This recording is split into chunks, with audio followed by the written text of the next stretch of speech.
Hi, my name is ColdBeer and let's start with Dreamscaper. This is a beautiful action roguelite game. At first the gameplay is very easy. At least it was when I played the game. I felt no bigger challenge and all the creatures died from my mighty swings without any problems. I was like, hey, I'm really good at this game. The challenge began when I finally met the first boss. And the fight was great, like 10 out of 10 great. And also it was the strongest aspect of this game. But I was kinda surprised that the more I played, the more Souls-like the game got. Easy peasy beginning was a trap. Actually, Dreamscaper is very unforgiving and difficult. I wouldn't mind, but most of the weapons here are slow, you know, like your sister. I felt like I was swinging them through the water or something, and you have to make perfectly timed attacks for critical hits. That is a hard thing to do with slowpoke weapons, but if this isn't a problem for you, then it may be the game for you. It has great art design, visuals, puzzles, and the gameplay is really fun. Lost in Random, The Eternal Die. This is a dynamic, real-time action tactical combat game with risk-reward dice mechanics and fast-paced battles. You will unravel a standalone story as the once great ruler of random on a mission for vengeance and redemption. The game lets you wield an arsenal of, well, only 4 unique weapons and unleash various card-based abilities. Also harness elemental relics and strategically roll your trusted die companion to shift the tide of battle. And as always, this is a roguelite, so even death isn't the actual end. You will return to the sanctuary to unlock new weapons, buy upgrades, and take on quests from your allies to prepare for your next run. People are saying that the game is a mix of Hades and Binding of Isaac, but a bit less rewarding and easier. The graphic style is gorgeous and the controls are great, and a very positive review score on Steam confirms that the game is dope and may be a delicious spoon of potato salad. Tales of Iron 2, Whiskers of Winter.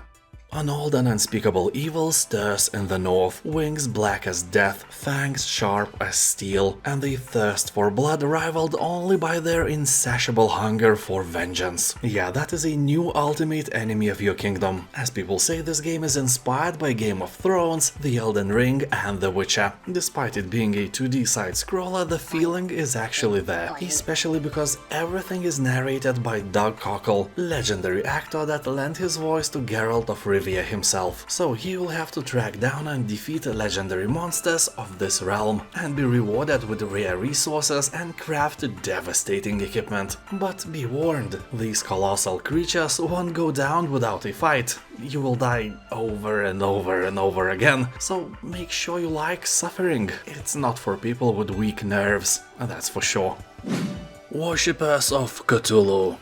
Have you already sacrificed a goat for our Lord Cthulhu this morning? Wait, what do you mean by no? Shame on you, infidel! Anyway, I tried the game already and I can without a doubt say that this is an interesting city builder, where you'll have to decide the fate of your followers, perform eldritch rituals and master the art of city planning, in a world where the line between sanity and madness blurs. Here you are not a harbinger of destruction, but a herald of cosmic rebirth. Your purpose is not to sow chaos, but to embrace the inevitable evolution that awaits us all. You know, at first our Lord will turn us into a fish people or something. You know, something great, maybe even into squid people, because humanity is insignificant, pitiful in its smallness and filled with weaklings. Just look at the mirror. I'm joking. Come on, please subscribe. Do it now. So our presence is only a fleeting whisper in the cosmic winds, and only by awakening Cthulhu we can transcend our feeble existence. Anyway, here you will lead the cult where your decisions shape the destiny of each follower. You will decide whether they toil, conquer, or devote their lives to dark rituals. Manage usual day-to-day intricacies of cult affairs, from proclaiming dogmas to announcing celebrations and engaging with devoted servants. All these efforts converge toward a single goal, awakening your god. That is a great idea, no doubt. What's the worst that could happen? Oh, shut up. Siege Survival, Gloria Victis. Your country is invaded and your city is under a brutal siege. A small group of civilians are trapped in the only remaining stronghold. They are the last source of hope for the defending troops hanging on for dear life. You might not be fighting the invaders yourself, but the fate of the city lies in your hands. You know, you are the manager. Without you, everything will succumb to chaos. You need better weapons, a roof over your head, hot food, and all the other things for, you know, existing. And the only way you'll get these is if you and your team craft them. But resources are limited and you'll need to sustain both soldiers and civilians. Maintaining this balance is not the job for the faint-hearted, believe you me. So you will have to find ways to preserve your potato salad, develop your infrastructure and use your supplies more efficiently. Main story will only take around 8 hours to beat, but if you want to unlock all the achievements, it will take you around 10 times more. People are saying that the game reminds them of the famous This War of Mine, and that is never a bad thing. Doom. The most famous first-person shooter was reborn in 2016, and since then it holds the overwhelmingly positive reviews not only on Steam but in our hearts as well. You will encounter relentless demons, destructive guns and fast fluid movement. Whether you are obliterating demon hordes in the single-player campaign or competing against your friends in multiplayer, people on Steam are saying that every priest will approve this game. You know, eradicating demons is a holy deed in every religion. Except if you worship Satan. Yeah, I can see the flaw of my idea now. ID Software should create a game where humans are defending from angel invasion as well. Don't drink beer, it's a sin. They would say, and then you could just shoot them. I would definitely play that. Laysara, Summit Kingdom. It is a real-time strategy city builder colony sim with pause, meaning that you can issue commands while eating delicious potato salad without any stress. So here during a campaign or sandbox playthrough, you will establish multiple towns, each on a unique mountain with its own traits. Each mountain also comes with a new set of challenges. They differ in shapes, vegetation zone layouts, resource availability and weather conditions. One of the ever-present dangers you will have to deal with are mighty avalanches. You can't stop them, obviously, but you can take precautions and be prepared. A forest the key areas to create natural barriers, build artificial ones to redirect rushing masses of snow, or trigger the avalanche early while it's still manageable. That is a really dangerous activity and it will put you on your toes. So when I said that you can play it without any stress, I lied. The Forgotten City. This game, as a lot of gamers point out, is a Groundhog Day in an ancient city. The mechanic here is simple. Everyone around you is dying for unknown reasons and you have to stop it. If you fail, and you will fail more than once, you can just go to the portal and restart the day over and over again until you solve the problem of dying so nobody dies anymore. If you think about it, this is a roguelite game, just story-based instead of combat. And it's really one of the best adventure games there is. I'm not gonna lie, if you go to Steam you will see the overwhelmingly positive review score. Also, fun fact, this game started as a Skyrim mod a long time ago and it was so well received it became a separate kick-ass game. GRIME. This is a fast and unforgiving Metroidvania action-adventure RPG. In this world of anatomical horror and intrigue, you will crush your foes with living weapons that mutate their form and function. Then consume dead adversaries with your black hole to strengthen your vessel. The game lets you play to your preference and upgrade only those traits you feel most suited to your unique style. You'll find there is more than one way to break open an enemy, as you move through a variety of environments, meet their inhabitants, and discover the source of their madness. People are saying that the gameplay is quite hard until you get a grip of the mechanics, although boss battles will still show you your place, so don't get cocky and don't give up either. This is a beautiful and atmospheric game worthy of all your attention. Domtyer. Domtyer has about 90% of positive reviews, so it is obviously a hidden gem you may want to try. Well, a nice polished rock at least. This is a roguelike survival miner where you will defend your dome from wave after wave of monsters. You will use the time between each attack to dig beneath the surface and search of valuable resources and artifacts, and use them carefully to choose powerful upgrades and bonuses. People on Steam are talking that the game is very polished, rich and imaginative. It's all you need for your free time. Well, this and potato salad.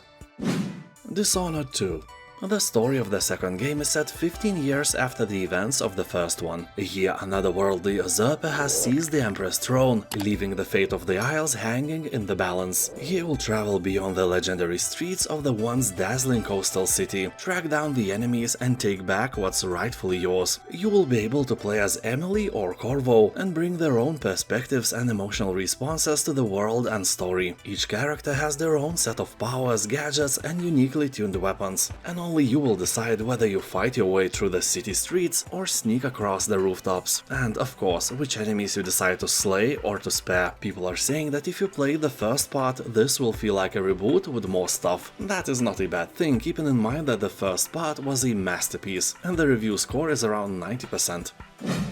Mutazione, or however it is pronounced, a delightfully quirky indie game. Here you play as Kai, who has traveled to the mysterious town of Mutazione to care for her sick grandfather. Because, you know, like in every game, you want him to leave that workshop for you, right? So, you want him dead as soon as possible. I'm kidding, of course, and my humor is dark, but this game is obviously for more mature players. Also, this is a very short game. You'll complete it in just a few hours. But during your time with the game, you'll speak to the town's bizarre yet delightful creatures, explore the surrounding areas, and even grow some crops.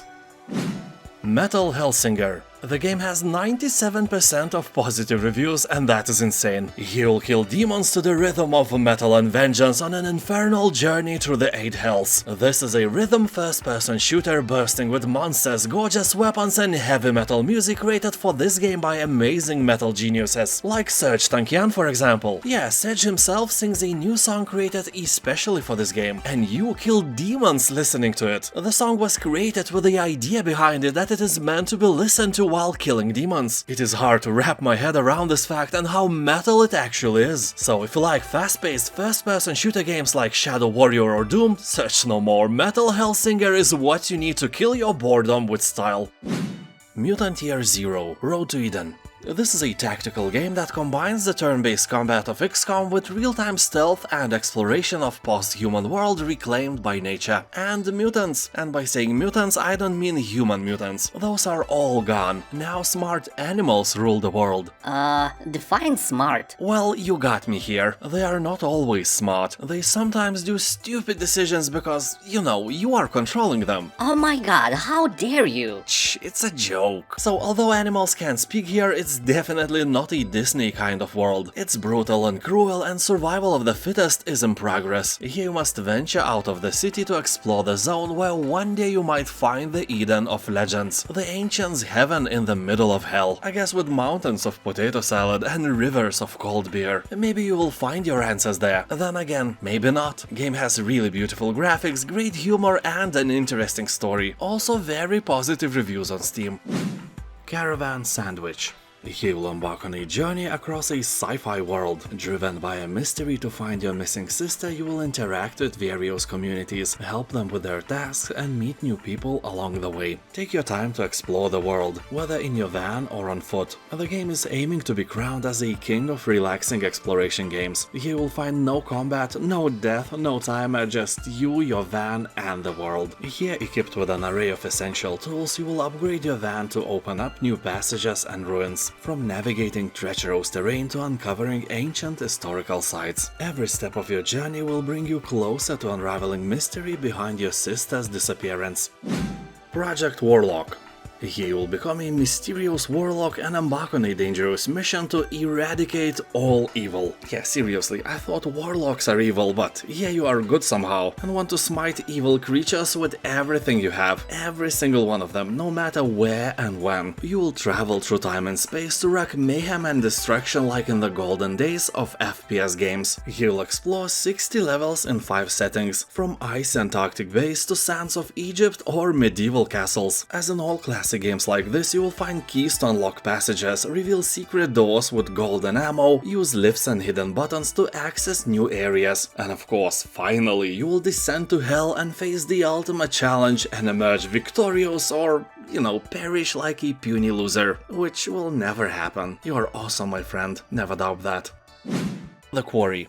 I would say that this is a usual slasher movie, except this time it's a game, where all the stupid decisions of the protagonist are made by you. So here you'll be in charge of a band of teenagers who decided to go to a distant quarry and celebrate, something. And things quickly took a turn for the worse. Hunted by blood-drenched locals and something far more sinister, your plans unravel into an unpredictable night of horror. Friendly banter and flirtations give way to life or death decisions, as relationships build or break under the strain of unimaginable choices, made by you, by the way. You will play as each of 9 characters in a thrilling cinematic tale, where every decision shapes your unique story from a tangled web of possibilities. Any character can be the star of the show or die before daylight comes, and it's all your fault. Honestly, this game is better played in the company of friends, or with your loving mother-in-law, so you could laugh and be scared together. People on Steam are praising the game's replayability but bashing its short story.